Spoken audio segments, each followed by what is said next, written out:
যেখানে আপনার প্রায় 72 ঘন্টার উপরে সময় লেগেছে। আর ইন্ডিয়াতেও বেশ কয়েকটা অপারেশন আমরা দেখেছি, টার্কিতে বিভিন্ন জায়গায় অপারেশন হয়েছে।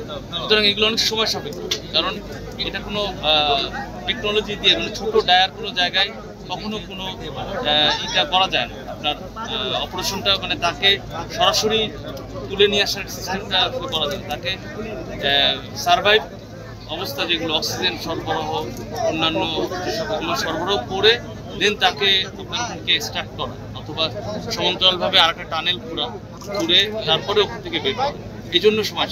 এখন কি ধরনের কাজ পরিচালনা করা হচ্ছে?